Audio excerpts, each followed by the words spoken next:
C'est vrai que je ne vis que pour le cinéma et que c'est, comment dirais-je, quasi maladif et que quelquefois j'ai la tentation de me dégager de ça.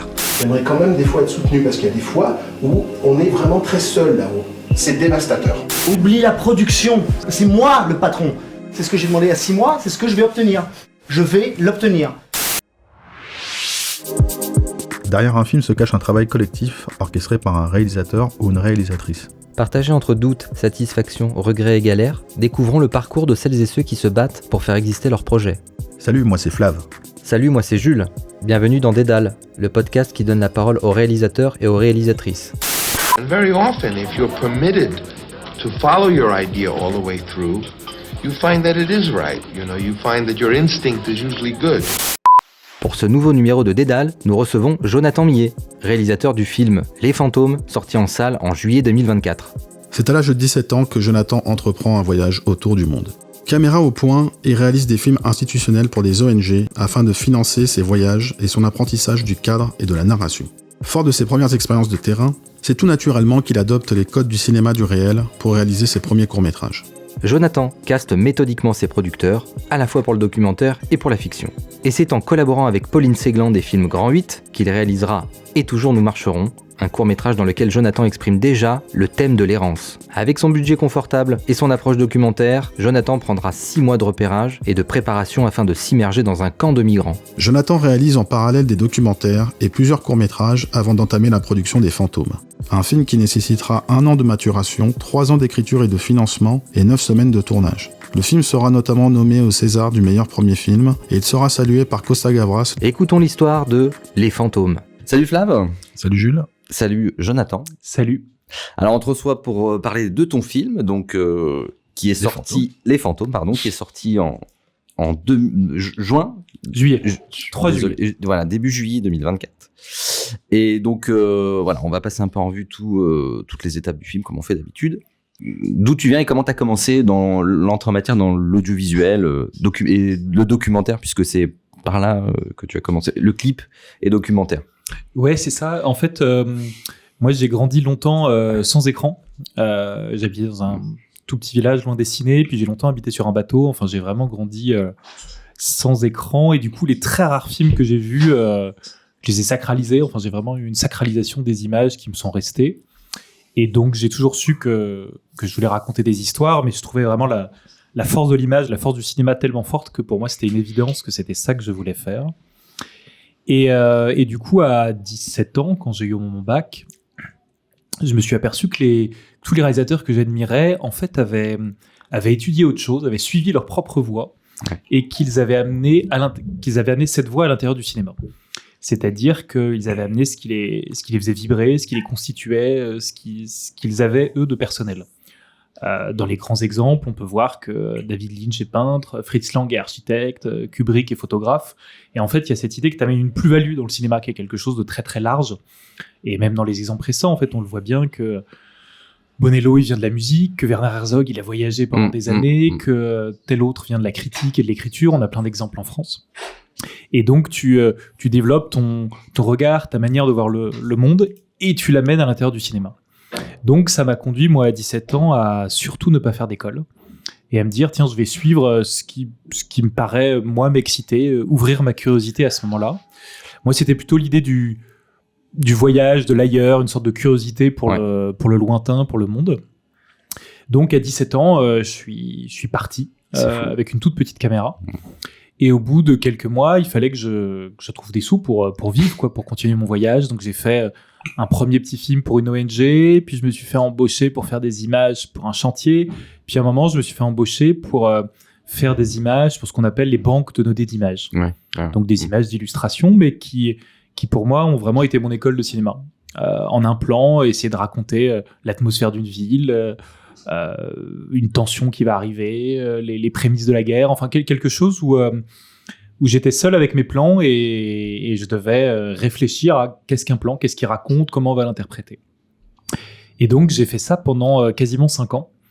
J'ai fait une 50aine de pays comme ça. Et donc j'étais vraiment très libre, j'étais seul, c'était super et j'étais mal payé, mais en gros ça me permettait vraiment de continuer mon voyage. Et ça m'a amené à aller dans plein d'endroits très différents, à m'ouvrir, Tu te rappelles par quel était le premier pays ? En fait, j'ai vraiment commencé vers l'Est, c'est-à-dire que je suis resté pas mal en Turquie, je suis resté une bonne année au Moyen-Orient et notamment en Syrie. On y reviendra, mais c'est évidemment en lien avec le film. Je suis ensuite monté Afghanistan, Iran, Pakistan, Inde. Après, j'ai fait pendant toute une année l'Afrique du Cap au Caire. J'ai fait une année aussi en Amérique du Sud, pas mal en Amazonie. Donc, c'était vraiment des grandes lignes de trajet. De temps en temps, je revenais en France brièvement. Et ça, excuse-moi, c'est juste parce que tu suivais une ONG ou c'était juste une envie, pas du une tout. envie de C'était voyager vraiment juste des envies, des pour découvrir. envies de dire tiens, je vais là-bas, je bouge. D'accord. Dès qu'un pays dès que j'avais envie d'un ailleurs, je prenais un bus et je passais la frontière. Il y avait vraiment quelque chose de très libre là-dedans. D'accord. Et en même temps, j'étais tout à fait conscient que je prenais du plaisir à faire des images, qu'il y avait quelque chose vraiment d'incroyable pour moi d'être payé pour des images. Tu sais, on hésite toujours à dire est-ce que je suis réalisateur ou pas, attends, je fais juste des images, je commence, je débute.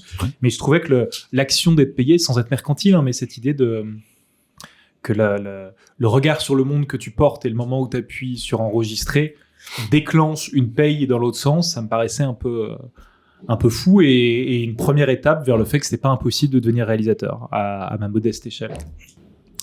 Et après 5 ans à faire ça, j'avais l'impression d'avoir fait le tour, j'avais beaucoup voyagé et j'ai eu l'envie de revenir dans certains des endroits que j'avais pu voir, mais cette fois-ci de passer à l'étape d'après, c'est-à-dire de revenir avec des intentions. D'accord. En gros, tel quel. Pour l'instant, je filmais ce que je voyais et ça m'a amené à m'ouvrir au réel, à sentir qu'il y avait des histoires à raconter, des choses. Et là, je me suis dit, je vais revenir dans des endroits avec un point de vue, une idée de comment raconter le réel qui est autour. Donc, c'était pour des projets documentaires. Et donc, à me dire, tiens, là, il se passe quelque chose de fort qui me semble raconter le monde, mais si on le filme seulement par le prisme de ce personnage, ou à l'intérieur de cette boutique, ou par ces choix cinématographiques-là, alors ça devient du cinéma, alors il y a un regard. Est-ce que tu es d'une nature solitaire ? Enfin là, tel que tu le décris le truc, je t'imagine assez solitaire. Est-ce que c'est ta nature ? Ou est-ce que à chaque fois que tu vas dans des endroits, tu arrives à nouer des... C'est aussi un peu pour voir un peu ton profil, quoi. Bien sûr, une arche, évidemment, là-dedans. T'as raison. On est sur de l'étude, je ne cacherai rien. Non, c'est sûr que je prenais beaucoup de plaisir à la solitude. Ouais. Après, quand tu voyages, tout ça est parsemé de rencontres et de moments où tu choisis d'être avec des gens ou pas. Mais il y a malgré tout une solitude de langue, une solitude, même des fois quand tu es entouré, je veux dire, il y a quelque chose où tu es le seul de ton univers. Surtout dans des pays où vraiment il n'y a aucune langue sur laquelle Enfin, si, peut-être l'anglais, ça a toujours été une passerelle, mais il y a peut-être des pays où c'était pas le cas. Complètement. Ouais, bien sûr, il y a des pays où il y avait très très peu de langues communes. Donc c'est quoi le langage des signes, quoi ?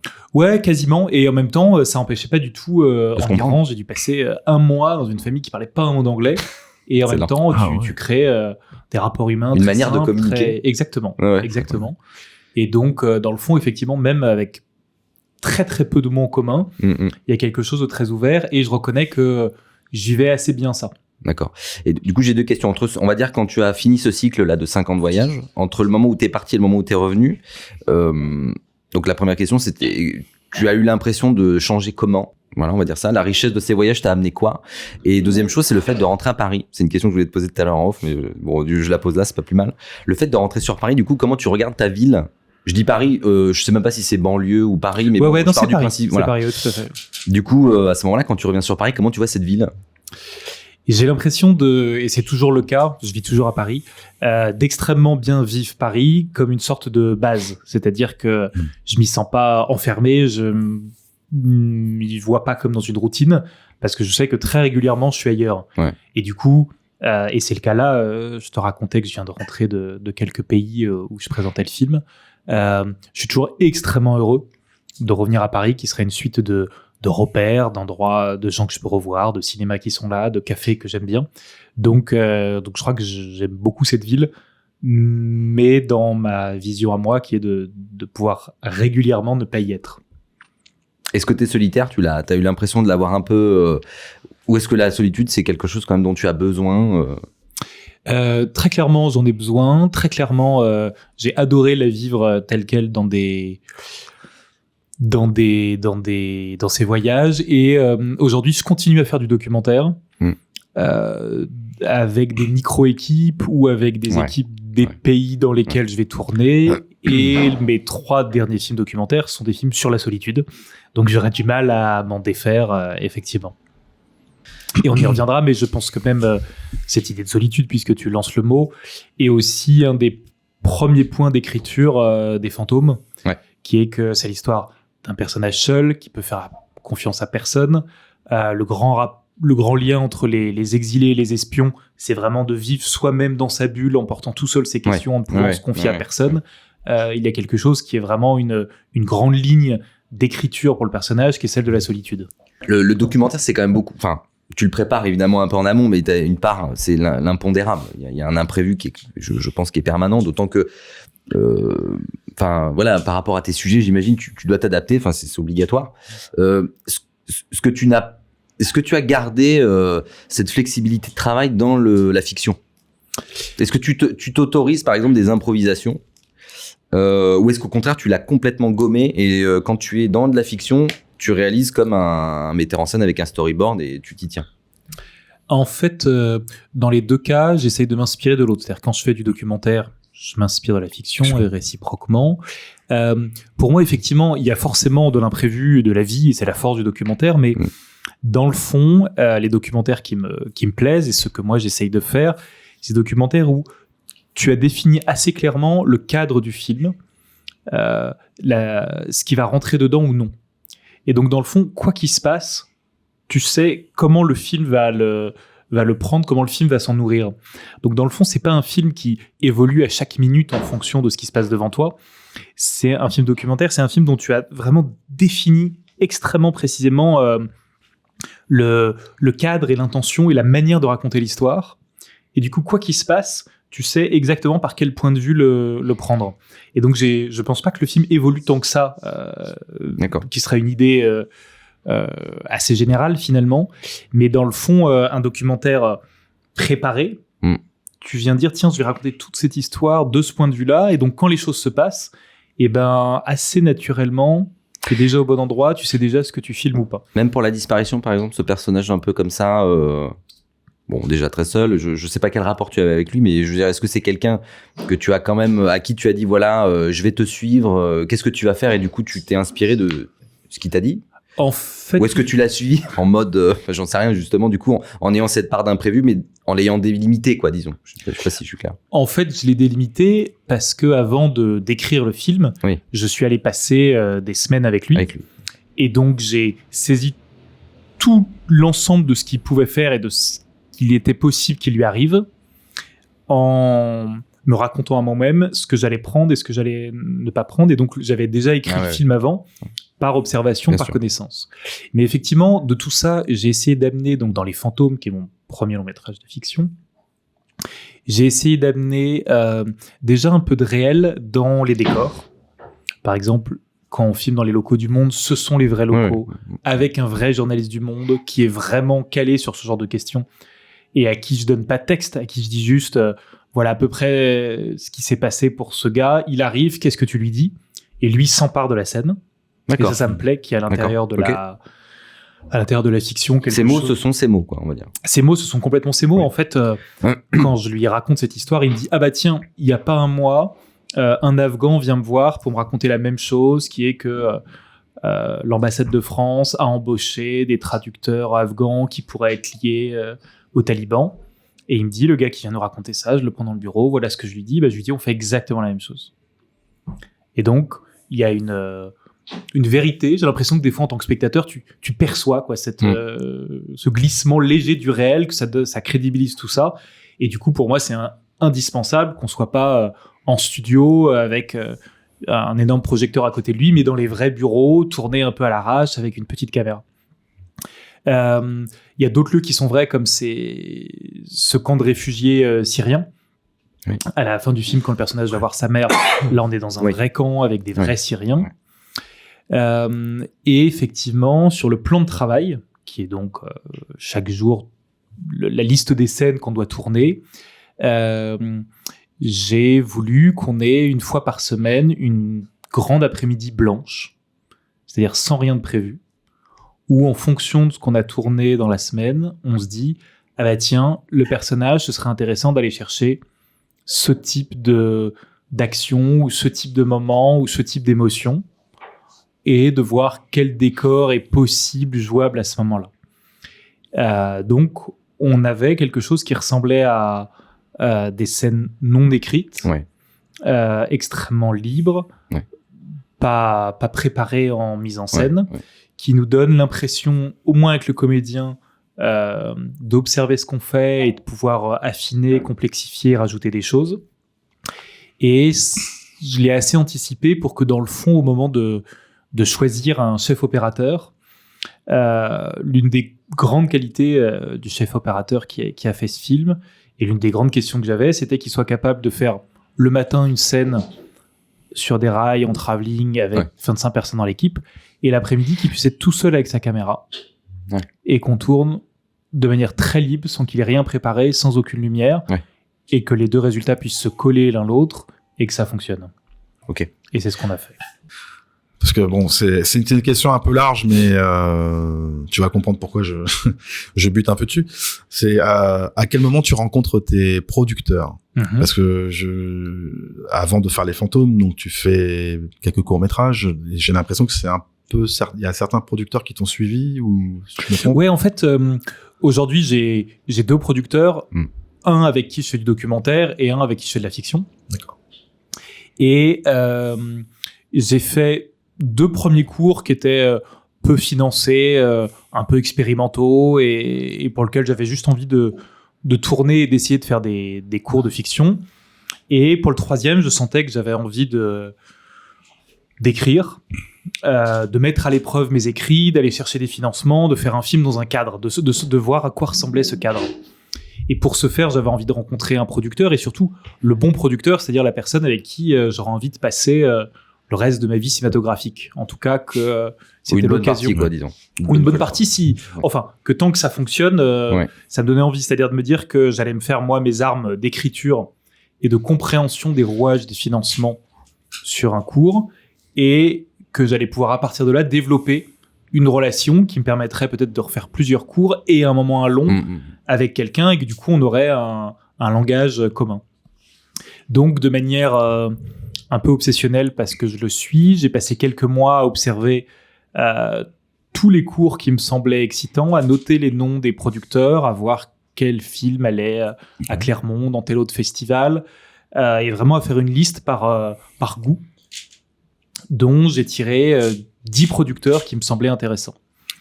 Et du coup, j'ai œuvré pour pouvoir rencontrer ces 10 producteurs, leur parler de ce projet, de ce cours, donc mon 3e court-métrage, qui s'appelle « Et toujours nous marcherons ». Et au bout d'un moment, il n'en restait plus que 3. Et donc, à partir de là, j'ai essayé de rencontrer tous les réalisateurs qui avaient bossé avec ces producteurs pour sentir comment ils travaillent. Étude de marché, quoi. Étude de marché. Ouais, parce qu'en fait, la relation doit marcher dans les deux sens. C'est-à-dire que le producteur doit être attiré par le projet, l'auteur, la façon de faire, et la réciproque doit être vraie. Donc, c'était vraiment une idée de se dire, on s'observe, on se jauge, et à un moment, on se choisit. Et si on se choisit mutuellement, il y a plus de chances que ça fonctionne, et que les mariages arrangés sont souvent moins féconds. Donc, après avoir interrogé tous les réalisateurs, je me suis mis à interroger les directeurs de production qui avaient bossé avec ces producteurs.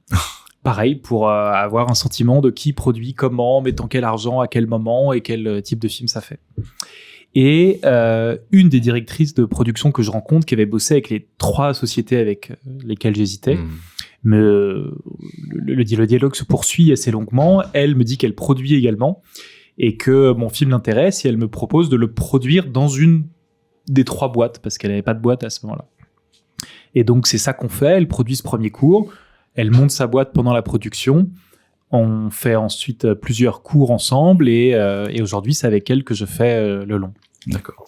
Et donc, la boîte est Film Grand 8. Film Grand 8. Bien, belle... T'as bien cadré le truc, c'est cool. C'est bien. Exactement. Et en fait, très préparé pour le coup. C'est quand même, ça donne déjà une idée de ta méthodologie, c'est pas mal. Bah, ouais, en fait, c'est tellement important, c'est tellement pérenne, c'est tellement du temps gagné, c'est tellement des obstacles atténué finalement de trouver la bonne personne avec qui faire ces films. Ouais. Je pense que ça vaut le coup d'y passer du temps. Voilà. Alors à partir du moment où tu rencontres ta productrice et tu te fais produire des courts-métrages, enfin tes courts-métrages, tu m'arrêtes si je me trompe, mais à partir du moment où tu commences à être financé par le CNC, tu deviens aussi à ton tour lecteur, je crois, pour des commissions. Ouais, c'est venu assez vite. Ouais. C'est Et vrai. toi, tu as été en commission de lecture donc dans du court-métrage fiction. En fait,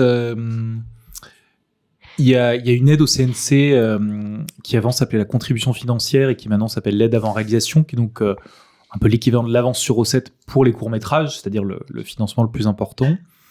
Et effectivement, en 2015 ou 2016, je l'ai 2 fois de suite pour un cours de fiction et un cours documentaire.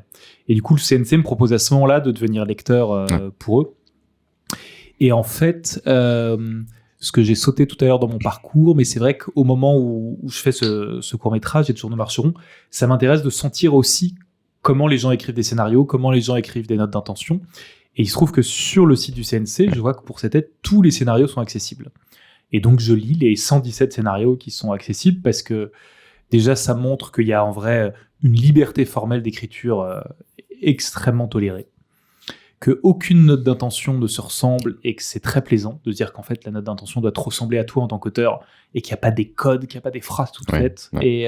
Et donc, plus j'en lis, plus ça me rassure et plus je trouve ça plaisant de sentir les possibilités d'écriture. Et effectivement, l'étape d'après, presque, c'est de devenir lecteur et donc de recevoir à un moment 30 dossiers et de comprendre, en fait, en dehors même du fait d'aimer un film ou pas, ce qui laisse à comprendre le film, ce qui est bien, ce qui laisse penser le rythme, ce qui est précis dans une note d'intention ou ce qui est trop général, des références qui sont écrasantes ou au contraire des références qui aident à penser le film. Et tout ça, ça me donne énormément d'éléments aujourd'hui, à mon avis, pour faire des dossiers plus précis et qui accompagnent mieux mes films que précédemment. Je parle pas du tout de formater l'écriture ou de devoir s'adapter. Je parle plus de comprendre comment c'est lu et de pouvoir donner toutes les clés en main pour que ce soit aussi bien compris que ce qu'on aurait envie que ce soit. C'est une conversation qu'on a déjà eue déjà auparavant, et d'ailleurs là je l'ai un peu abordé tout à l'heure, mais c'est une généralité peut-être que tu pourras démonter, voilà, toi aussi tu as ton point de vue, concernant les films de genre. Est-ce que le CNC, est-ce que c'est un on-dit le fait que le CNC ne soit pas si sensible que ça aux films de genre? Alors quand je dis films de genre, c'est horrifique, science-fiction, fantastique. Alors, moi déjà j'aurais du mal à dire le CNC parce qu'en fait, les commissions de lecture, les guichets. Les guichets, dans le fond, ils sont peuplés de gens qui nous ressemblent. C'est-à-dire que quand j'y vais, j'y suis. Sur les cours, on est 3. Donc il y a moi, il y a souvent un autre réal et souvent un producteur. Donc en fait, c'est pas une espèce d'entité qui a, comment dire, un carnet. C'est pas une tête, on va dire, c'est une hydre. C'est pas une tête puisque, par principe, le CNC n'intervient pas dans les commissions, n'a pas d'avis. Et donc, on est 3, c'est une commission indépendante. Et c'est 3 personnes qui sont en train de faire des films aujourd'hui. Et qui viennent, eux, avec leur bagage, leur vision du monde et leurs sentiments. Donc, factuellement, il n'y a pas de carnet à suivre qui dit il ne faut pas de comédie et pas de film de genre. Par contre, les outils qu'on a au CNC pour juger les films, c'est les scénarios. Et à l'époque, dans les commissions court-métrage, quand j'y étais moi, ça remonte un peu, ce dont je parle, c'était il y a plutôt 6-7 ans, on avait beaucoup de films de genre. Franchement, 3-4 par commission facilement, sur 30 dossiers, disons. Et à l'époque, il y avait pas encore eu l'aide, je crois, pour le cinéma de genre encore, je crois. Non, mais surtout, moi, je parle là en court-métrage. Ouais, en court-métrage. Après, t'as raison, en long, ça devait être les mêmes ratios, et l'aide n'avait pas encore été posée. Et il se trouve qu'en court-métrage, beaucoup de films de genre qu'on recevait avaient plutôt des désirs formels que des désirs d'écriture. Et donc, nous, on était 3 à devoir juger les films selon un certain nombre de critères sur leur scénario. Et moi, j'ai lu des dizaines et des dizaines de films de genre qui étaient écrasés par des références, qui étaient des réalisateurs qui avaient extrêmement envie de faire des images. Qui n'avaient pas digéré, tu veux dire peut-être aussi leur pas digéré, ou en tout cas pas envie de passer par la case d'un scénario complexe, mais plutôt par une ligne assez simple qui permet de s'exprimer dans les images. Ce que dans le fond, je trouve tout aussi intéressant, mais qui, comparé à tel autre film qui vient creuser en profondeur des personnages et les grandes thématiques de la vie, dessert forcément le film de genre. Puisqu'au moment où on le juge au CNC, on le juge vraiment sur scénario. Et sur scénario, on a eu un grand nombre de films de genre très peu écrits, avec beaucoup de volonté, encore une fois, de faire des images, ce qui est un pari honorable, mais qui permet pas de passer la concurrence des autres films. Et de temps en temps, il y a un film de genre où on perçoit que le genre n'est qu'un moyen pour raconter quelque chose. Pour raconter quelque chose qui touche l'auteur en profondeur, quelque chose qui est son regard sur le monde, quelque chose qui est une vision. Et à partir de là, ça marche très bien. Donc c'est vraiment cette idée de que le film de genre ne soit pas en soi seulement un film de genre, mais qu'il y ait aussi quelque chose à dire. Au moment où peut-être que j'anticipe, mais au moment où nous on commence les financements des fantômes, on arrive devant un certain nombre de guichets où les guichets considèrent le film comme du genre, parce qu'il y a un grand nombre de genres aujourd'hui. Alors, c'est du thriller, c'est de l'espionnage, c'est une enquête, qu'importe le nom du genre. Et c'est exactement ce regard-là et le mot genre qui fait qu'on passe les commissions et qu'on est financé. C'est-à-dire qu'aujourd'hui, un drame sur les exilés, c'est lourd et ça fait peur. Je parle plutôt pour un distributeur, pour une chaîne télé, pour des gens qui ont un rapport immédiat au public, c'est plombant. Et ce qui a permis aux fantômes de se financer de manière assez joyeuse, c'est ce mot genre accolé, qui donnait aux gens l'impression que c'était un film ouvert, qui pouvait toucher tout le monde et devant lequel on ne s'ennuyait pas et devant lequel il n'y avait pas cette idée de souffrance frontale et de plomber le spectateur. Et on a même certains guichets, certaines chaînes qui nous disent, vu le genre du film, on n'a pas forcément besoin d'avoir un casting connu. Le genre est plus fort que le casting. Donc le genre, là, nous a ouvert incroyablement des portes. Alors, c'est un autre genre que celui auquel tu fais référence, toi, mais dans le fond, le mot genre est large et ouvert. Et là, vraiment, il nous a servi du début à la fin des financements. D'accord. Ton court-métrage est toujours Nous marcherons. T'as aidé à poser les bases, en quelque sorte, pour les fantômes, où un étranger arrive en France à la recherche de quelqu'un. Qu'est-ce qui t'attire dans ce type de récit? En fait, donc, Et toujours Nous marcherons, c'est un Camerounais qui venait à Paris à la recherche de son frère. Ça racontait un peu, moi, mon goût pour l'ailleurs, mon passage au Cameroun et tout ça, mais c'était aussi une manière d'aller filmer un Paris qu'on voit pas, d'aller filmer la ville dans la ville, les endroits de marge, les lieux qu'on voit pas, et tout cet aspect clandestin, invisible, ou des fantômes, c'est-à-dire de ceux qu'on croise tous les jours sans les voir, ça m'intéressait beaucoup. Et je crois que ce qui m'intéresse le plus vraiment, c'est de me dire, si j'écris un film, si j'écris des personnages, ça m'intéresse de personnifier, de mettre en lumière ceux qu'on n'a pas l'habitude de rencontrer. Et je trouve ça d'autant plus fort de te dire qu'ils peuvent habiter en bas de chez toi. En l'occurrence, j'habite à Barbès, et toujours Nous marcherons se passe à Barbès et Château-Rouge, et j'avais vraiment envie de pénétrer dans ces lieux qu'on connaît pas et de donner un visage et un nom à ces personnages-là. Ouais, j'avais juste une petite question justement pour le court-métrage. Est-ce que ça a été justement compliqué par rapport pour avoir ces lieux, pour pouvoir filmer dans ces lieux? Même je continuerai ta question, puisque c'est le premier film que produit ta productrice, enfin fiction. Est-ce que ça a été difficile du coup pour le faire produire, pour trouver des subventions?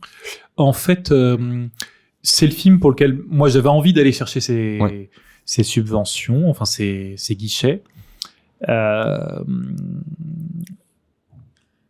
Et du coup, j'ai passé le temps qu'il fallait à préciser mon scénario. C'est-à-dire que je changeais pas du tout les lignes. C'était la manière dont je l'écrivais, la manière dont j'essayais de trouver un souffle et un rythme à l'écrit qui m'a fait aujourd'hui pouvoir écrire des longs. Donc dans le fond, j'ai passé du temps. Je pense que j'ai mis 1 an quasiment à écrire le bon scénario pour aller chercher les financements.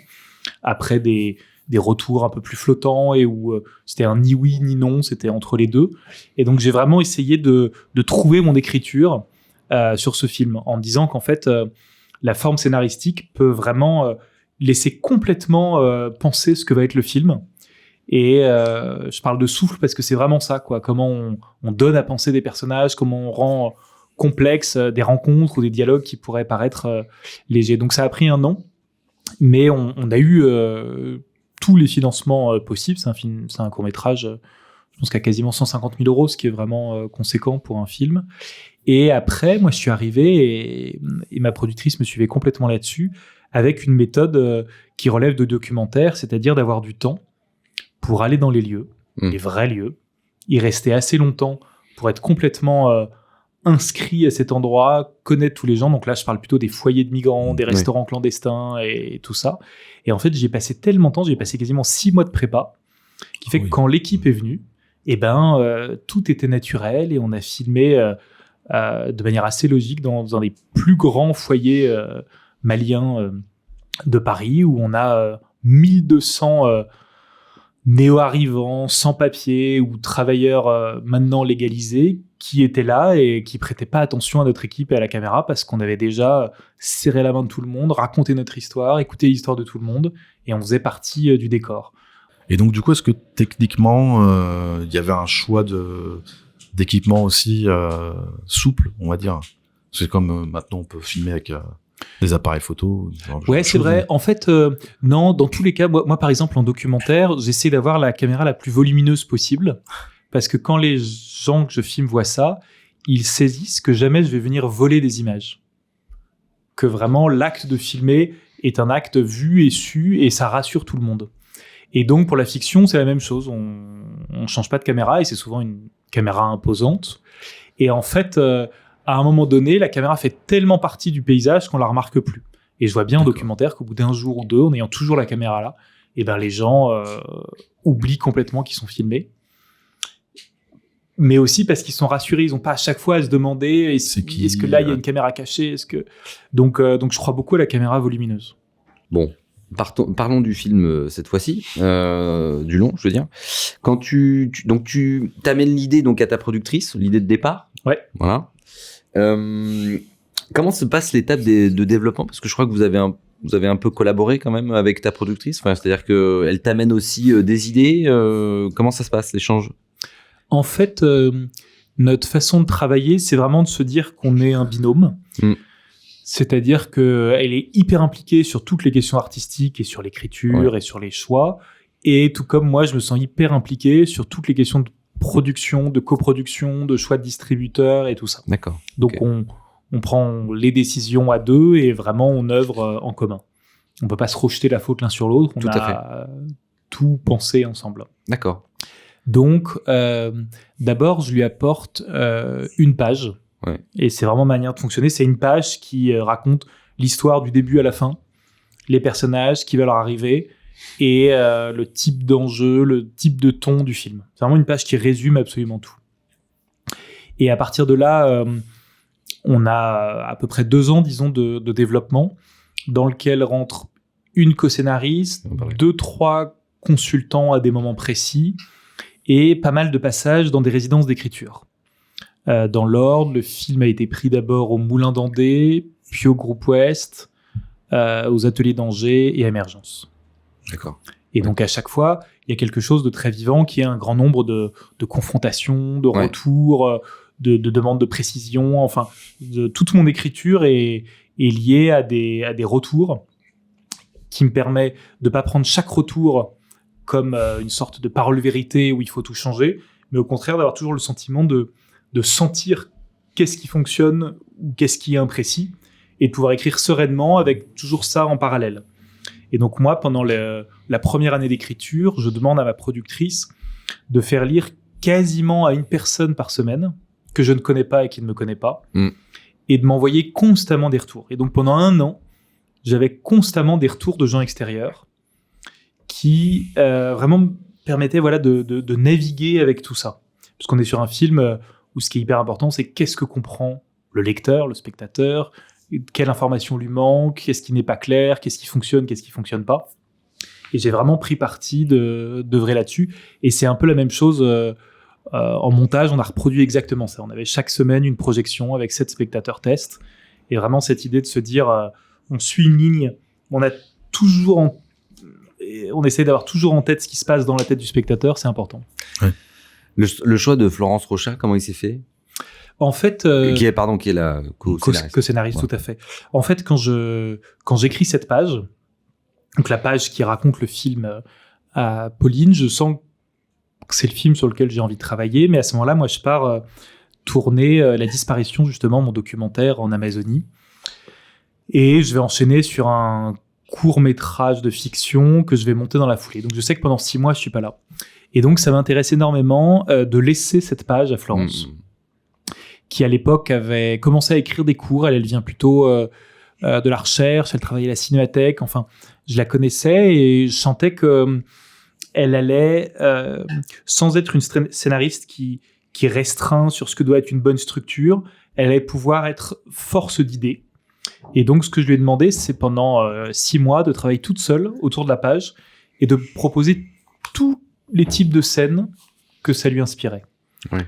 Pour pouvoir, moi, préserver un petit peu mon recul, Ouais, tout à fait. mon regard sur le film. Parce qu'en fait, dès qu'on commence à mettre les mains dedans, on perd tout recul et toute lucidité. Quand on lit les scénarios des autres, on est plein de pertinence, on sait tout de suite ce qu'il faut bouger, ce qu'il faut changer, on a plein de bonnes idées.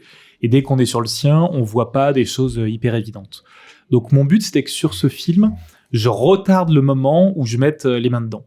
Et donc Florence a commencé toute seule pendant quelques mois. Et moi, j'ai pu lire une somme de plein d'idées, plein de scènes, et qui me permettait de manière évidente de prendre des décisions.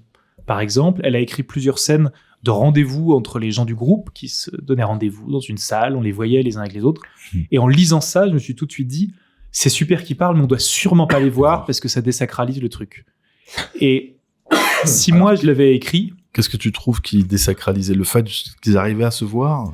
Oui, je me suis dit qu'en fait... Ou c'est une réflexion, on va dire, cinématographique, de dire si on les voit venir dans une salle... C'est cinématographique. D'accord. C'était plutôt cette idée que pour faire un film entièrement sur mon personnage, tout le reste devait être en hors-champ, et que ce groupe, si on les voyait, ils allaient prendre trop d'importance, on allait trop les personnifier, on allait trop saisir qui ils étaient, et je voulais les garder à l'état de voix pour rester focalisé sur le personnage. Ouais. Et c'est que en lisant la scène que l'évidence me vient qu'on ne doit pas voir leur visage. Mais tu savais déjà comment on n'allait pas les voir ? Non. J'avais pas d'idée préconçue, mais vraiment lire tout le travail de Florence me permettait de prendre très vite les grandes lignes. Et à partir des grandes lignes, tu trouves ensuite les idées de comment le mettre en place. Et donc ça a vraiment été un accélérateur pour ce projet. À partir de là, moi, je rentre et je me mets à m'approprier tout ça, à l'écrire. Et effectivement, j'enchaîne 2 résidences en même temps sur 1 an, qui sont Moulin d'Andé, où c'est vraiment un lieu d'écriture entre réalisateurs, on partage beaucoup les idées. Qui dure combien de temps d'ailleurs le Moulin d'Andé, c'est sur 1 an. Sur 1 an, d'accord. Okay. Et le groupe Ouest que je fais au même moment, c'est sur 1 an aussi. Donc dans les 2 cas, il y a quelque chose où on me demande beaucoup de nouvelles versions, on demande beaucoup de lire, et je suis constamment dans des retours. Et c'est assez merveilleux parce que c'est vraiment une année où je ne pouvais pas échapper au fait que chaque jour, je devais soit livrer une version, soit entendre des retours. Donc il y avait vraiment une idée stimulation permanente. Exactement. Ouais. Et je pense que ça a amené le projet. Pauline était liée à tout ça, elle était dans les retours, dans les discussions, dans le débat autour de comment le film avance, et on a vraiment le sentiment qu'en 1 an, c'est allé très vite. Et on a commencé là à envoyer les premières aides à l'écriture, puis progressivement au développement, et en fait, il n'y a jamais eu de moment où l'écriture s'est arrêtée pour aller chercher les financements. C'est-à-dire que ça a toujours été en parallèle, jusqu'à un moment où on envoie notre scénario au prix du scénario, qui est donc un prix qui a lieu chaque année, qui s'appelait Sopanin avant, qui m'a le prix du scénario. Ouais. Et où moi, je suis toujours dans l'écriture, à me poser des grandes questions, à voir qu'il y a des endroits qui vont et qui ne vont pas. Mais à ce moment-là, on gagne le prix du scénario, le grand prix du scénario. Des distributeurs nous contactent.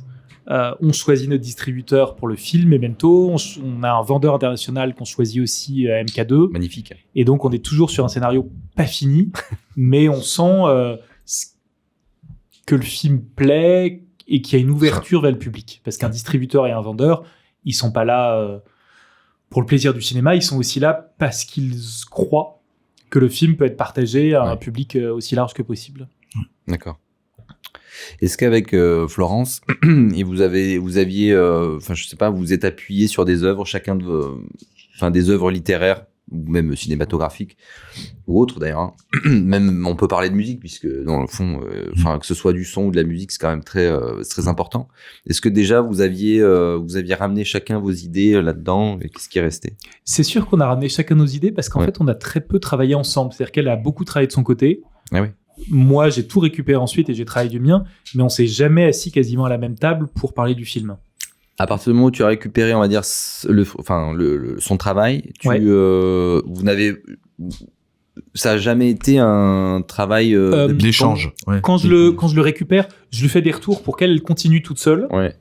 Et donc, le ping-pong se fait simplement par quelques retours, mais sans jamais échanger sur la façon dont on fait la cuisine, disons, sur les inspirations et autres. Okay. Et à un moment donné, moi, je récupère tout.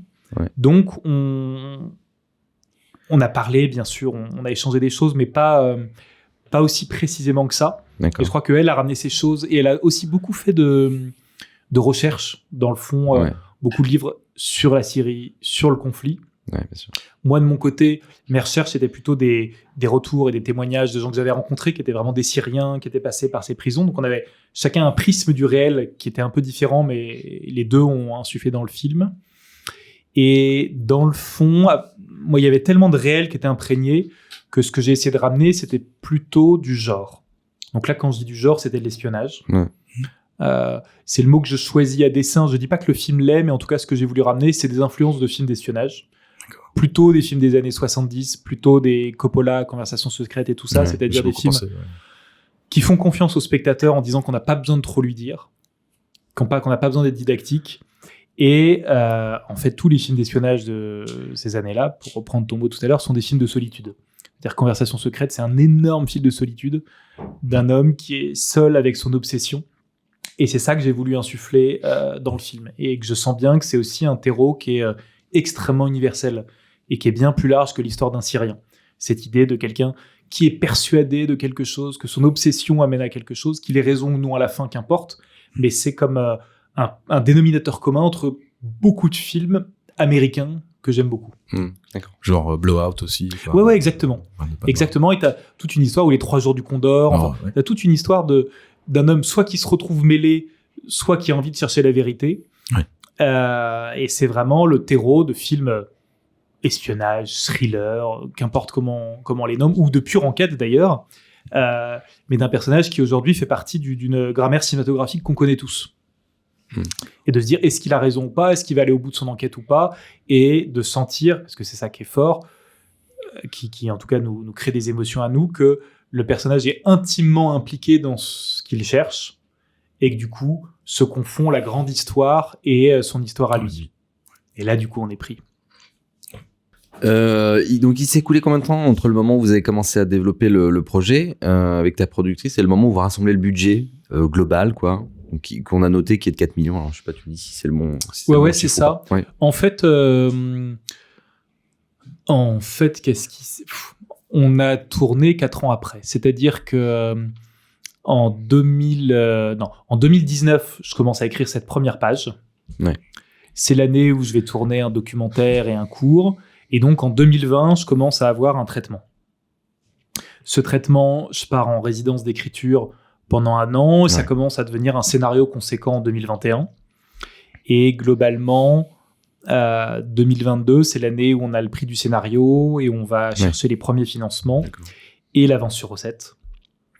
On a Canal+ à ce moment-là. Et donc, on tourne en été 2023. Donc, globalement, il y a eu 3 ans il y a eu 1 an de maturation du projet, 3 ans d'écriture et de financement, et le tournage. Et le film sort au cinéma 1 an après. Donc, c'est hyper rapide. Enfin, ça me semble à moi hyper rapide. Je vois ce que c'est que de faire un film aujourd'hui. Mais j'ai eu l'impression que d'avoir une co-scénariste et d'être en recul et de garder chacun notre recul, d'avoir une productrice à 100% dans le projet qui a passé autant de temps et d'avoir eu ces résidences d'écriture où constamment il y avait des obligations de deadline et l'impossibilité de décaler ou de dire attendez, il faut que je procrastine ou il faut que je pense un peu à autre chose, a amené le projet à aller très vite. Et surtout, en fait, là où on a eu de la chance, c'est que les premiers guichets de financement nous disent oui à l'écriture, puis nous disent oui au développement, puis nous disent oui direct. L'avance sur recette, on l'a du premier coup, les distributeurs, on les a très vite. Et en fait, c'est aussi allé vite parce que il y a eu très vite de l'intérêt pour le projet. Et encore une fois, comme je disais tout à l'heure, parce que genre. Sur un tel projet, comment se passe en fait le repérage? Au départ, tu connaissais déjà bien les lieux avant ou ça a été trouvé pendant la... Je connaissais un peu Strasbourg. Après, du coup, je fais des allers-retours pendant l'écriture parce que c'est un film qui rentre dans la ville. Je veux dire, on va avoir peu de lieux, il faut pouvoir avoir une idée. Donc, je trouve pas tout à fait les lieux pendant l'écriture, mais je m'imprègne d'un esprit de la ville que j'arrive à ramener dans le scénario et qu'après je retranscris dans les repérages réels du film. Pendant l'écriture, je discutais constamment avec des Syriens qui étaient à Berlin, et donc j'avais une image assez précise de ce que c'était que d'être à Berlin, les lieux dans lesquels ils étaient, la grande rue à Berlin.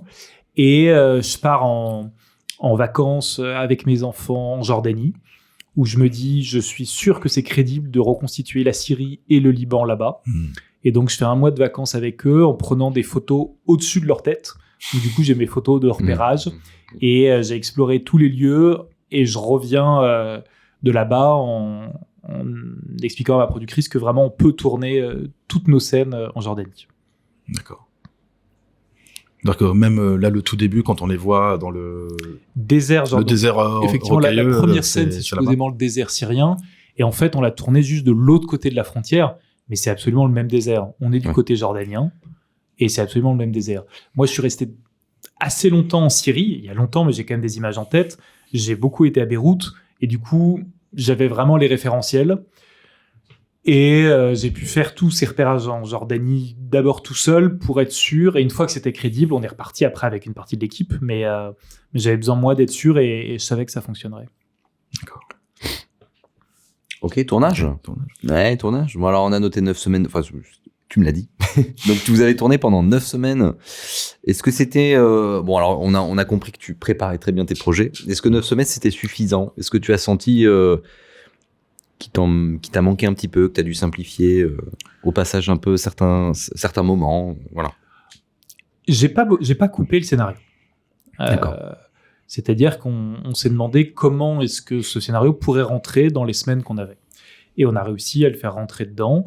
Mais il y avait cette idée de se dire, on a eu des sous et on va se donner un luxe, qui est de se dire que on a confiance dans ce qu'on a et qu'il y a sûrement des choses à couper, mais qu'on le coupera en montage parce qu'on veut faire un film organique qui suit des rythmes. Donc, on n'a pas coupé par dépit et par manque d'argent avant de tourner.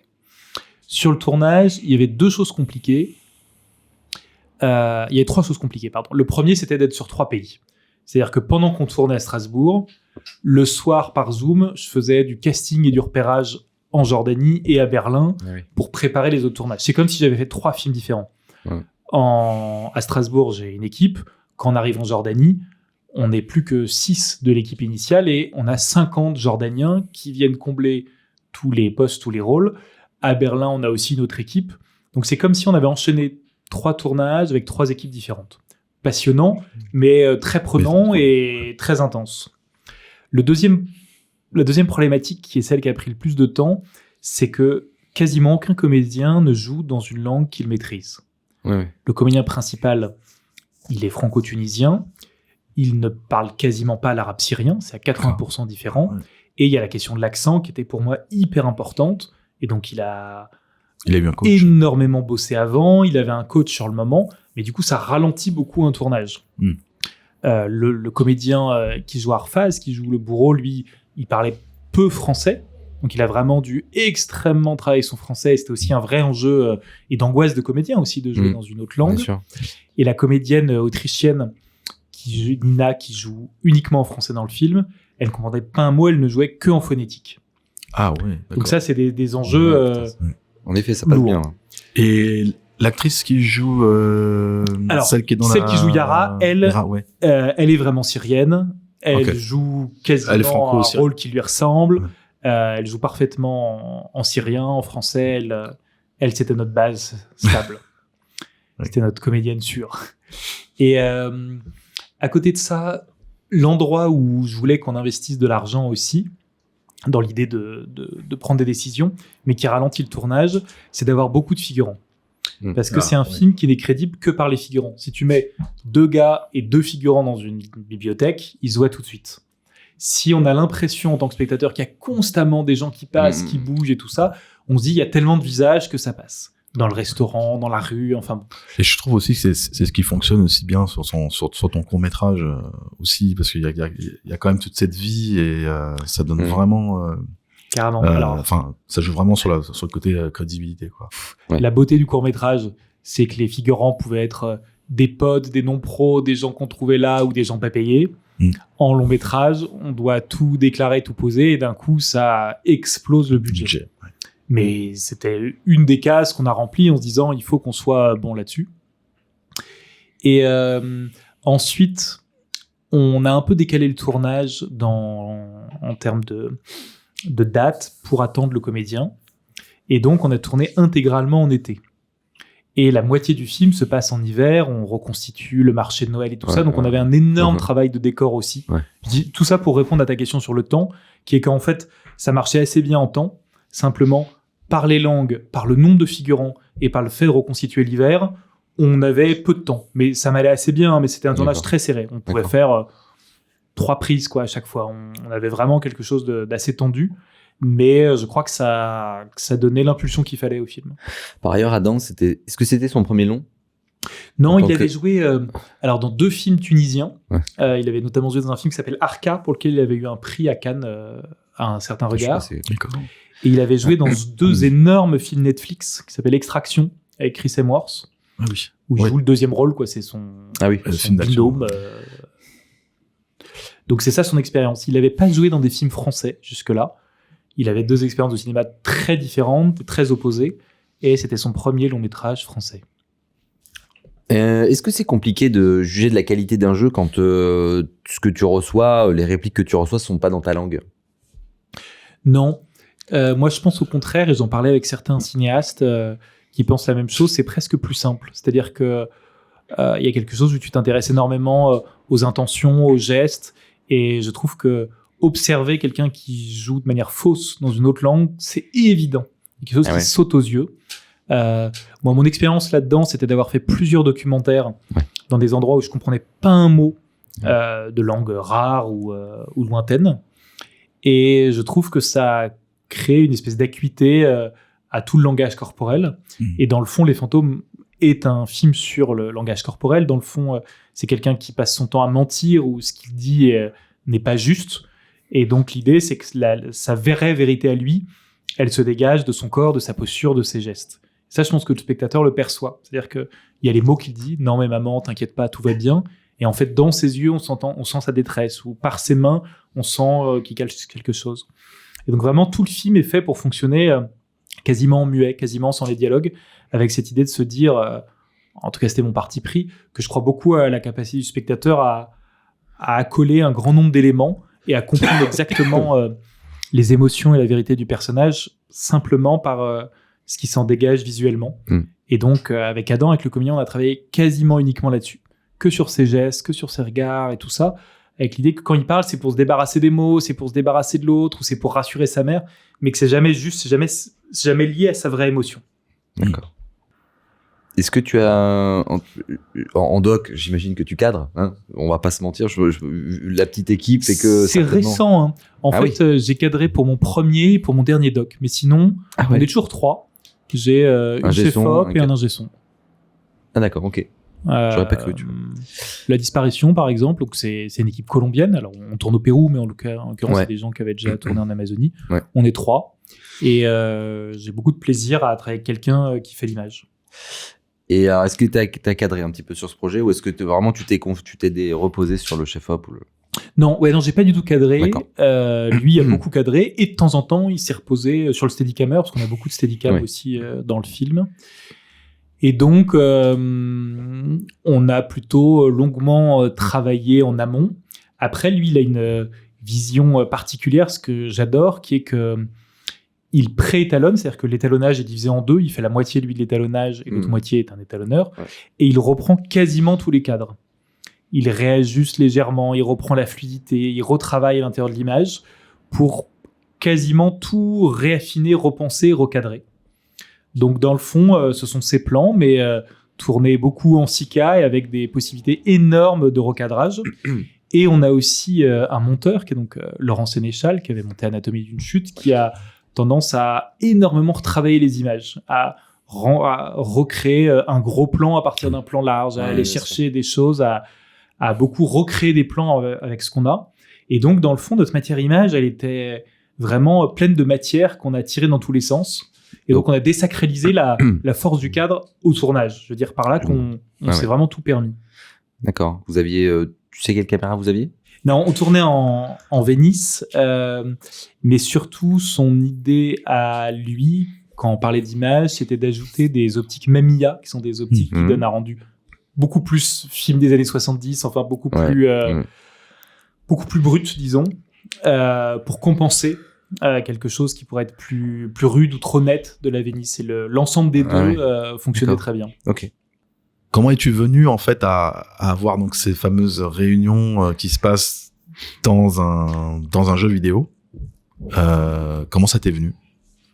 En fait, je me suis rendu compte que l'endroit où ceux qui ont peur d'être épiés par des algorithmes ou autres, l'endroit où on se retrouve sur Internet, c'est les jeux vidéo, et notamment les jeux vidéo de guerre, parce que comme tout le monde prononce le mot mosquée, tuer, attentat, bombe, c'est un endroit où vraiment la parole est libre. On ne peut pas te détecter parce que tous les gens qui jouent aux jeux vidéo prononcent en continu des mots que les algorithmes viennent rechercher. Donc c'est l'endroit sécurisé pour des terroristes comme pour les gentils dans cette histoire. Donc il y avait cette histoire de jeux vidéo, moi, et ça m'intéressait de secouer un peu le film. Je m'étais juré de ne pas faire de flashback dans ce film. Et donc de chercher toutes les possibilités pour créer au présent une compréhension pour le spectateur de ce qui était lié au personnage. Et donc le jeu vidéo, effectivement, ça m'intéressait vachement. Et on a eu cette idée de créer un jeu vidéo à nous. Et pour ça, de reprendre la cartographie de la ville d'Alep. Et donc on a un jeu vidéo où on perçoit la violence de la guerre, les bâtiments en ruine, l'impact que ça a sur le personnage, tout en étant dans le feu de l'action et au présent, et en n'ayant pas besoin de créer des flashbacks que je voulais éviter pour ce film. Certains films l'utilisent très bien, j'ai rien contre le flashback, mais je voulais les éviter. Et donc, ce qui m'intéressait, c'était de me dire, par le personnage, on pénètre là-dedans. On vit avec lui la violence de la guerre. Je voulais pas faire un film où tout soit abstrait, tout soit hors champ. Ça me paraissait trop. Donc, on est hors tenue, on est à Strasbourg, on comprend qu'il y a une guerre au loin, et à un moment, on voit des gens qui se tirent, on voit des cadavres, on voit des bâtiments. C'est pas un jeu vidéo, mais le réalisme aujourd'hui du jeu vidéo, l'immersion du jeu vidéo suffit à nous impliquer pleinement en tant que spectateur. Donc ça me paraissait vraiment l'idée pour empêcher les flashbacks et amener du concret au spectateur pour lui dire si, il y a une vraie guerre qui a lieu en ce moment et ça ressemble à ça, la vraie guerre. Et d'ailleurs, oui, cette histoire de flashback, j'allais te poser la question parce que dans la rencontre entre les deux, donc c'est Amir ou Hamid? Hamid. Et j'ai oublié son bourreau. C'est son bourreau. J'ai oublié son nom. Le gentil et le méchant. Voilà, c'est ça. Mais cette rencontre qu'ils ont dans le restaurant, café, enfin restaurant plutôt, parce qu'ils partagent un plat, même si Hamid a du mal à manger forcément. Je me suis dit, tiens, est-ce que tu n'aurais pas été tenté, justement, qu'il y ait justement des moments de flashback quand tu lui demandes, mais qu'est-ce que tu faisais à Alep, c'était quoi ton occupation? Je me suis dit, peut-être que, mais finalement non, tu es resté sur ce champ contre champ. En fait, je crois que la scène est forte, et la scène est censée être assez forte. Hein. À ce moment-là, couper d'un flashback, ça aurait pu certainement. Non, mais avoir, en fait, moi, quand je dis ça, c'est je pensais avoir simplement des images. Et en gardant en fait sa voix, tu vois, la conversation continue. Mais on voit pas ce qui s'est passé en prison, vraiment, tu vois le truc. Ouais, bien sûr. Ça aurait pu, on s'imagine des images. Je veux dire par là que je pense que c'est plus fort. Le film donne assez de matière notamment sur les questions de torture et de la dureté de la prison. On a assez de matière audio pour que chaque spectateur se crée ses propres images. Et les images mentales que se crée chaque spectateur, elles sont tellement plus fortes que toute image un peu stéréotype ou un peu cliché que tu peux fournir, que du coup, le film, il reste beaucoup plus ancré chez chacun qu'avec ces espèces d'images un peu d'épinal que tu vois et que tu as déjà vues. Donc vraiment, mon but, c'était plutôt de trouver un rythme, un temps et un travail sur le son qui permettent à chaque spectateur d'accompagner la vision par ses propres visages, par ses propres images. Et pendant les débats, pendant les projections débats, à la fin, les spectateurs me posent des questions sur les images dans la prison. Et je leur dis non, il n'y en a aucune, c'est vous qui les imaginez. Et certains sont sûrs d'avoir vu ces images tellement la temporalité et le son leur fait créer eux-mêmes leurs propres images. Et cette rencontre-là, au niveau du découpage, tu la voulais la plus simple possible? Est-ce que tu avais été tenté par un plan fixe, un plan séquence pour les deux ou... Non, parce que pour moi, ce qui fonctionne dans cette scène, en termes de tension, c'est plutôt le temps réel. C'est-à-dire qu'on n'a pas besoin d'être démonstratif avec un plan séquence. Par contre, on perçoit en tant que spectateur, à un moment quand on sent que le temps de la scène se dilate et que ça va vraiment durer un temps incroyable, c'est qu'il n'y a pas de montage quasiment. On a l'impression du temps réel. Et ça, c'est aussi fort que le réel, c'est aussi fort que le documentaire, c'est de se dire ce à quoi j'assiste là, c'est le temps du tournage, c'est quelque chose de vrai. Et je pense que ça suffit. Et donc la longueur, elle dure 12 minutes 30.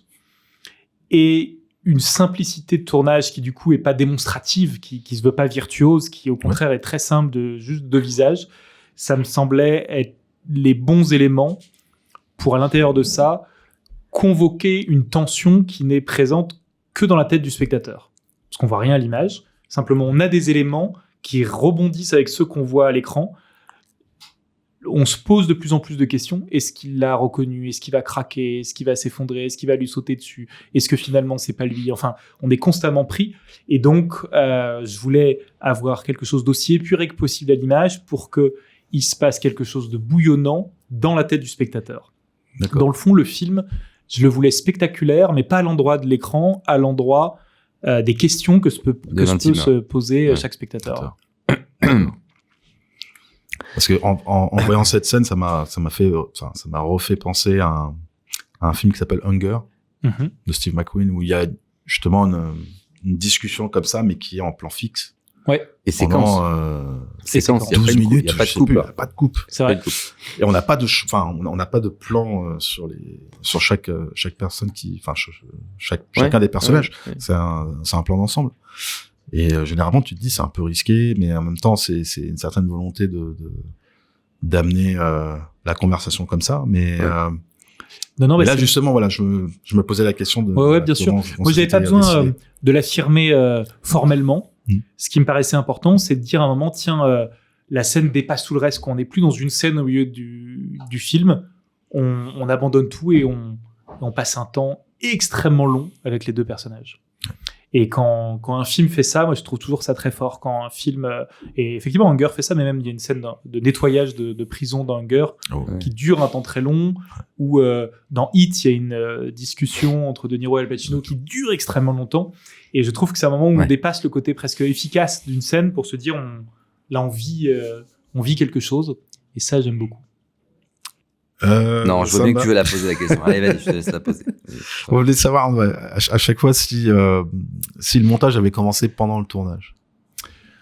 En fait, c'est le premier film qu'on fait avec donc Laurent Sénéchal, le monteur. Oui.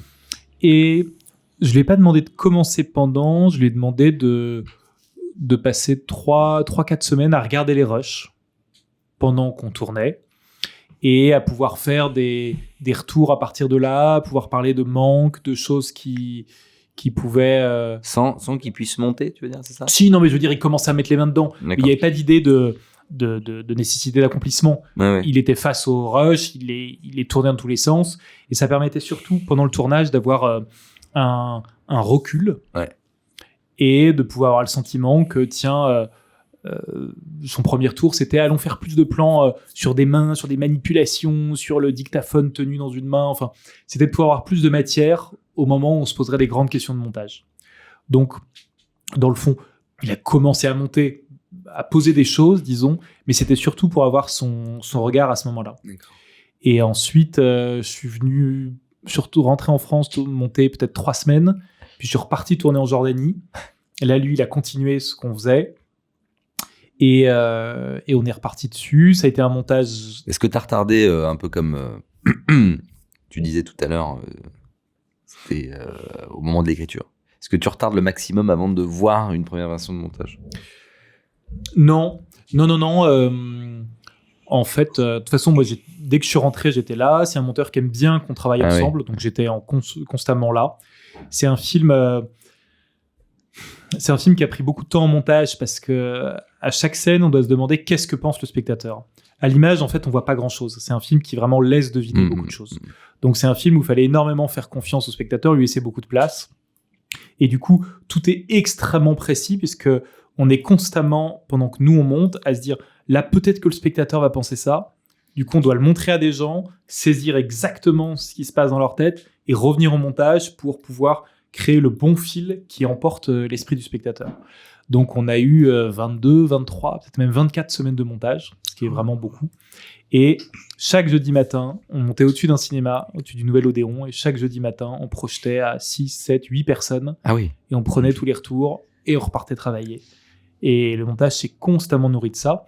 Et surtout, le montage, c'est un moment fait en parallèle avec le travail sur le son, parce que dans le fond, il y a eu quasiment autant de travail sur le son que sur l'image. Oui. On a énormément recréé, il y a eu énormément de sound design, il y a eu énormément de musique, il y a eu énormément de voix réenregistrées. Il y a une énorme matière sonore qui vient faire résonner, corroborer ou au contraire donner un autre regard sur la scène de l'image.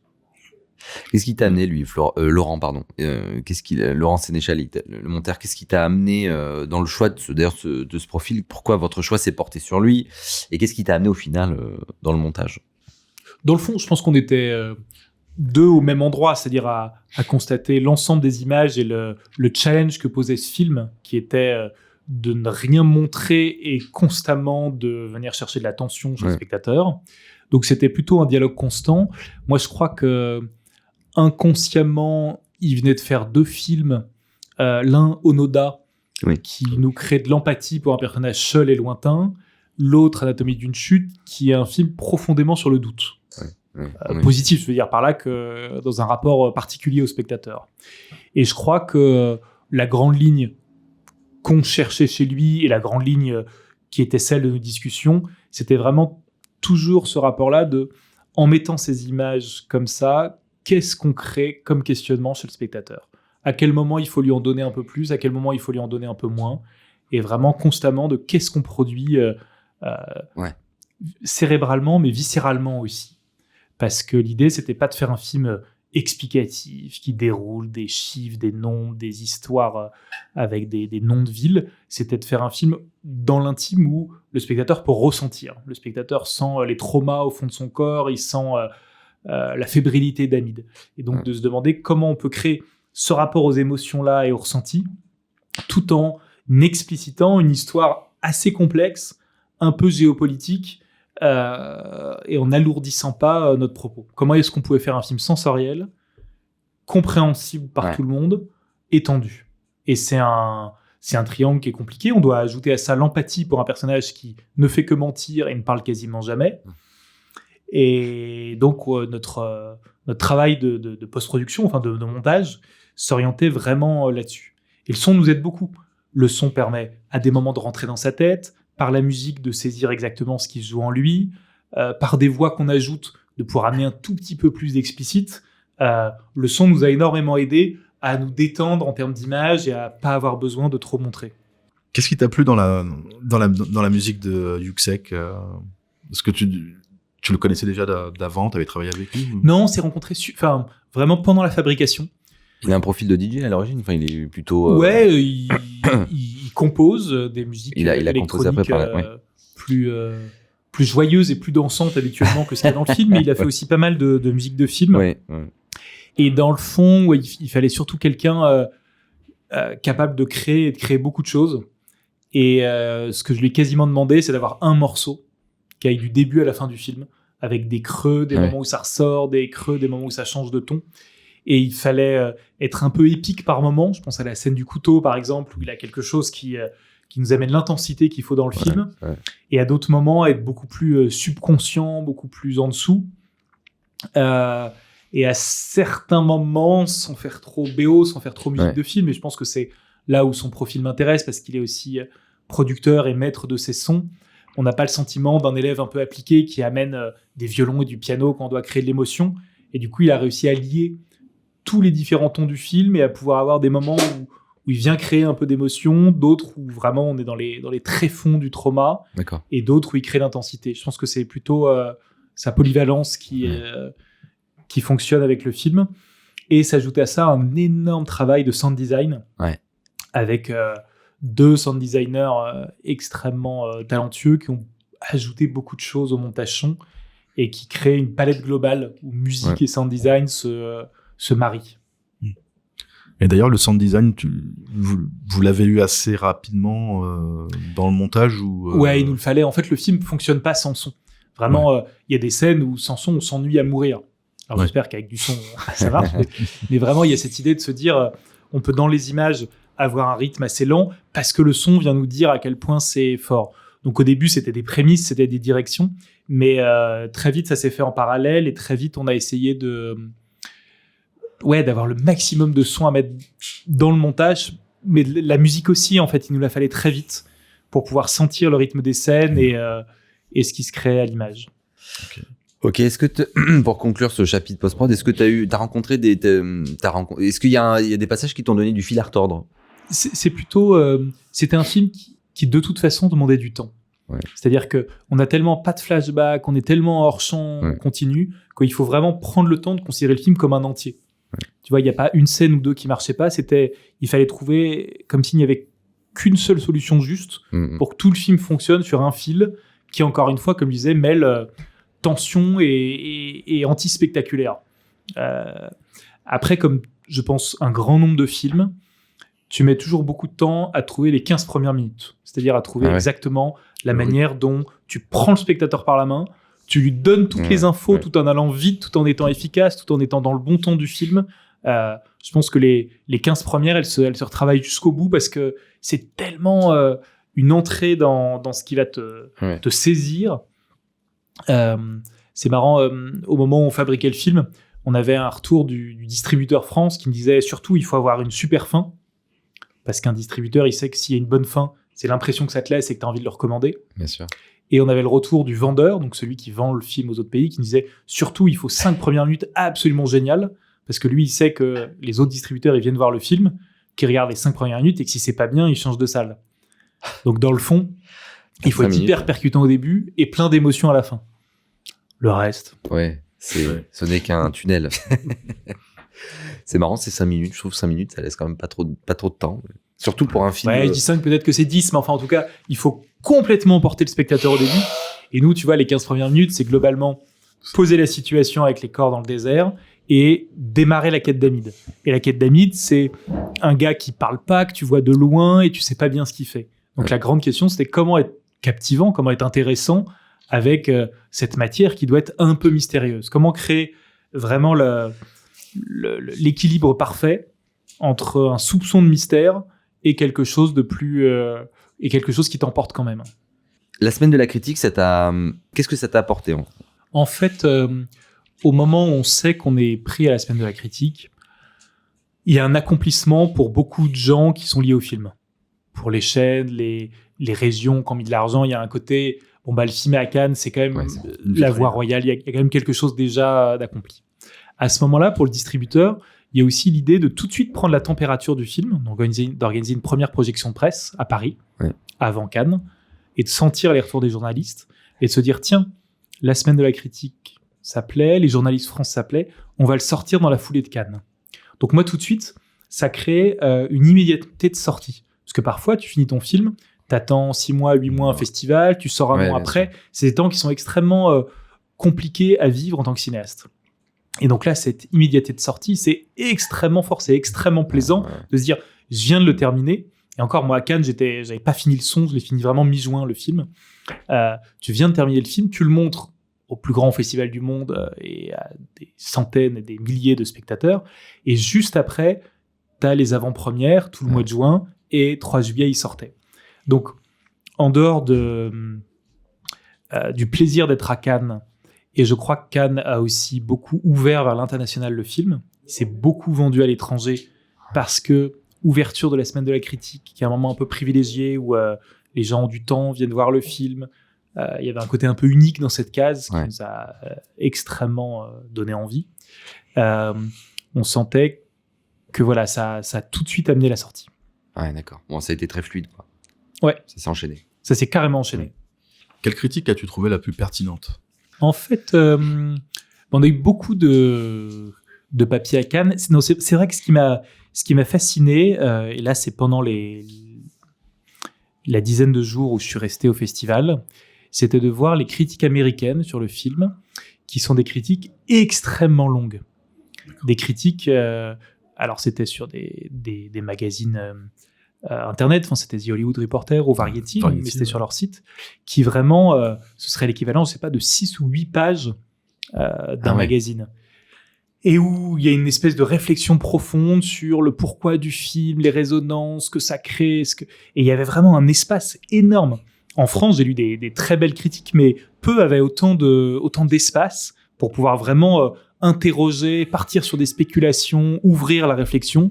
Et ça, j'ai trouvé ça hyper fort, hyper intéressant. Et effectivement, moi, l'aspect initial du film, tout le monde l'a souligné, c'était cette idée de thriller sensoriel, mais basé sur des faits réels qui parlent de géopolitique contemporaine. Et donc, ce qui m'a plus intéressé, c'est quand des gens essayent d'aller un peu plus loin que ça. Et j'ai vu des longues critiques en France, par exemple, qui creusent tout le film sous l'aune de comment est-ce qu'on parle des traumas, ou tout le film sous comment est-ce que on crée des doutes en tant que spectateur et on évolue sans cesse sur les questions qu'on se pose. Donc, j'ai tendance à trouver plus intéressantes les critiques qui éloignent un peu le discours simplement de présentation du film pour vraiment entrer un peu dans la réflexion. Et du coup, moi, ça me donne des billes pour la suite parce que je vois bien ce qui a fonctionné ou pas. Quand on en reste un peu à la présentation générale, c'est un peu plus large, ça me nourrit pas totalement. Tu as eu d'ailleurs quelques cinéastes qui ont vu ton film sur le moment, qui t'ont fait un retour en direct. Ouais, carrément. Je pense que l'un des tout premiers, c'est vraiment à la projection de la Cinémathèque, qui était le retour de la semaine de la critique. C'est Costa Gavras qui s'est levé, qui m'a enserré dans ses bras en me disant j'ai été complètement pris. Et ça, c'était beau comme critique. De la part du réalisateur de Z. Exactement. Il sait de quoi il parle. Le choix de la sortie au mois de juillet, est-ce que c'était évident ou c'était par pur problème de calendrier? Je sais pas si c'est le plus idéal de le sortir à ce moment-là. En fait, quand le distributeur nous a parlé de ça, avec ma productrice, sur le moment, ça nous fait peur parce qu'effectivement, moi, je vais peu voir de films d'auteur pendant l'été. Et en fait, ils nous ont expliqué pourquoi. Ils nous ont expliqué que Cannes allait a priori bien se passer pour nous en termes de critique et qu'ils avaient envie de garder l'effet Cannes sur la sortie du film. Et surtout, que c'est ce qu'ils appellent la contre-programmation, qui est qu'en été, il y a très très peu de films d'auteur et que du coup, on allait avoir un très grand nombre de salles. Parce que la question pour des films peu identifiés, comme le mien, comme les premiers films qui peuvent être à Cannes, c'est le nombre de salles possible, le nombre de salles à réessayer. Et je vois bien, mercredi dernier, 27 novembre, ou mercredi prochain, 4 décembre, il y a un embouteillage énorme, ce qui fait que des films passionnants au demeurant arrivent à avoir 4, 5, 6 salles max à Paris. Nous, en sortant le 3 juillet, on arrive déjà pendant la fête du cinéma, on arrive juste après Monte Cristo, et la stratégie du distributeur, c'est de mettre des bandes annonces partout avant Monte Cristo. Monte Cristo qui a la même histoire que nous d'ailleurs, c'est l'histoire d'un gars qui est emprisonné et qui veut se venger, je sais pas si vous avez lu le synopsis. Bref, et donc de se dire on vient se créer un espace où on va rester tout l'été. Il se trouve que Memento, le distributeur, ont déjà eu l'habitude de faire ça. Qu'ils ont déjà sorti des films comme Le Caire confidentiel par exemple, ou comme les Nouribish Shelan qui sortent l'été, et qu'en fait il y a un vrai public qui attend ça. Il y a des cinémas qui ont envie qu'il y ait des salles à réessai qui soient remplies de cinéphiles. Et cette contre-programmation, en fait, elle nous a extrêmement bien réussi. Parce que le 3 juillet, tout le monde est encore là, les Parisiens sont encore à Paris, on fait une belle première semaine. Et ensuite, le film reste parce qu'il n'y a pas de films qui viennent prendre notre place. Et on arrive à rester quasiment tout l'été Et on fait presque 180 000 spectateurs pendant l'été, ce qui est inespéré pour un film sur la torture à moitié en arabe sans comédien connu. Pour nous, ça nous paraît dingue. Et je vois bien qu'en sortant aujourd'hui, en fait, on pourrait pas avoir la même exposition. On pourrait pas avoir autant de salles. Et que la question des salles, elle est fondamentale. Bon, le bilan. Quel bilan fais-tu de ce premier long et est-ce que tu penses que y a des erreurs que tu as fait que tu ne referas pas? Alors ça, c'est sûr qu'il y a des erreurs que j'ai fait et j'en suis assez heureux parce que si j'en avais fait aucune, vraiment, je devrais arrêter là le cinéma. Ce serait... Non, mais mon bilan, c'est... J'ai commencé à toucher du doigt, j'ai l'impression, une façon de faire du cinéma qui m'intéresse. Sensoriel, en passant plus de temps presque sur le son, sur l'image, en essayant de creuser quelque chose qui se passe vraiment dans la tête du personnage, que le film entier vient nous faire entrer dans la tête d'un personnage. Et j'ai l'impression que j'ai posé les gammes qui peuvent être déployées beaucoup plus fortement pour la suite. Après, j'ai l'impression d'avoir fait un film sur un personnage fermé dans ses émotions, solitaire, et que ça, j'ai envie de bouger un peu. Maintenant, j'ai envie de faire un film où on vient chercher un peu plus de vie. Et j'ai envie d'ouvrir un peu ça, disons. Mais comme premier film, ça me semble tout à fait correspondre à ce que je voulais faire. Et surtout, c'est le premier palier d'une direction qui m'excite. Quel est ton regard aujourd'hui sur le cinéma français? Je sais pas pourquoi on pose... Enfin... C'est une question assez générale, hein, mais j'espère qu'elle est... La vraie question, ça va pas prendre 10 minutes pour répondre. Non, mais par ailleurs, si on peut l'affiner sur le cinéma de genre français, genre fantastique, qui a toujours été un peu des questions fil rouge. Ouais, c'est large. En fait, ma réponse est la même dans les deux cas. C'est-à-dire qu'on entend souvent des critiques, rapport à des films qui ne trouvaient pas leur public et tout ça. Moi, ce que je trouve fascinant, c'est le nombre de films qui sortent, la variété de la proposition. Dans cette proposition, il y en a pour tous les goûts. Il y a des films faits pour la télé, il y a des films qui sont faits pour rassurer le spectateur. Il y a plein de films qui sont audacieux, qui osent. Il y a beaucoup de premiers films. Et en France, on ne se rend pas compte à quel point c'est merveilleux de faire des premiers films et que des premiers films qui ne trouvent pas tout à fait leur public, c'est aussi des cinéastes qui, dans 2, 3, 4 films, si on les accompagne, vont pouvoir être les cinéastes de demain. Que Justine Triet, c'est un bon exemple. Sur son premier long, elle ne trouve pas tout à fait son public. Et c'est en croyant en elle qu'à un moment, Anatomie arrive. Donc, dans le fond, je trouve fascinant qu'il y ait autant de films différents qui puissent se faire. Et je trouve que sur la question du cinéma de genre, en fait, on en parle comme d'un problème, mais je ne vois pas tout à fait le problème. Je vois des films de genre qui arrivent. C'était pas, je précise, hein, c'était pas forcément les regarder sous le prisme des problèmes. Hein. Non, quand je dis problème, c'était est-ce qu'il y a un manque, ou est-ce qu'il y a un cloisonnement, ou est-ce qu'il y a une niche. Et en fait, film de genre, ça me paraît assez large, mais je veux dire, il y a un film comme Le règne animal qui fait quasiment 1 million d'entrées, qui montre qu'aucun public n'a un problème à partir du moment où un film a des personnages et raconte une histoire. Et donc derrière, il y a tout autre type de propositions. Il y a des réals comme les Boukarma qui font Teddy, qui ensuite peuvent accéder à des films beaucoup plus larges. Enfin, et quelque chose où honnêtement, on fait vivre et on fait naître des cinéastes dans le genre, et ça me semble pas du tout confiné à une case. C'est ça que je voulais dire. Tu sais déjà quelle sera ta prochaine aventure audiovisuelle? Ouais, carrément, j'y travaille. Alors là, c'est vrai que je suis beaucoup dans des avions et des trains pour accompagner les fantômes, mais j'essaye de temps en temps d'ouvrir mon petit carnet à l'intérieur des trains ou à l'intérieur des avions, et de préparer le prochain film qui est vraiment en cours d'écriture, qui traitera toujours de cette question du subconscient, de l'enfoui, d'un film qui se passe au plus profond d'un personnage, mais cette fois-ci autour de la question des rêves. Ah, d'accord. Intéressant. Intriguant. Voilà, on est là pour intriguer, non? Évidemment. ça tease, hein, c'est vrai que là, ça donne envie. Et les fantômes n'ont pas encore suscité l'intérêt international de venir te chercher Evil Dead 5, non, peut-être. Enfin, même pas 5, 8, peut-être, non. En fait, je reçois beaucoup de propositions de séries. Ok. Aux États-Unis, on m'a beaucoup proposé de l'adapter en série. En Europe, on me propose beaucoup de réaliser des séries. Et pour l'instant, je suis assez tranquille et excité par les longs métrages, donc je regarde ça un peu de loin. Okay. L'alternance documentaire, fiction, c'est un rythme qui te nourrit, en fait, c'est ça, l'un nourrit l'autre. Ouais, complètement. Un documentaire, on se reconcentre sur l'essentiel, qui est si on croit au personnage et si on a envie de le suivre, le film est réussi. Et je crois que c'est pas mal d'avoir ça en tête quand on fait de la fiction aussi. Ta dernière claque cinématographique? Je pense que c'est Zone of Interest. Que t'as vu au cinéma? Ouais. Carré. C'est une de mes claques aussi, cette année. Je l'ai pas vu, je suis passé à côté. Quelle est et ce sera la question de la fin, on va conclure avec ça. Quelle est la qualité indispensable, selon toi, pour faire le métier de réalisateur? Bah, faut être persévérant. Hein. Aucun doute là-dessus. En fait, on voit des dizaines et des dizaines de gens talentueux et qui ont la capacité de raconter des histoires, mais en fait, le cinéma demande tellement de moyens, il y a tellement d'obstacles pour ne pas faire des films, que je crois que la persévérance est la plus grande des qualités nécessaires. Persévérance comme ce qui est nécessaire pour écouter jusqu'au bout ce podcast, peut-être. Mais en tout cas, la persévérance, j'y crois. Ouais. Ok. Merci, Jonathan. Et ben merci à vous, super. Super. Merci. À bientôt et puis on te souhaite bon vent. Merci. Merci pour votre écoute. Nous espérons que vous avez passé un bon moment en notre compagnie. Retrouvez tout un tas de liens dans la description. Pour nous soutenir, nous vous invitons à vous abonner sur YouTube, SoundCloud, Spotify, Apple Podcast. Retrouvez-nous sur Instagram, Twitter et Facebook.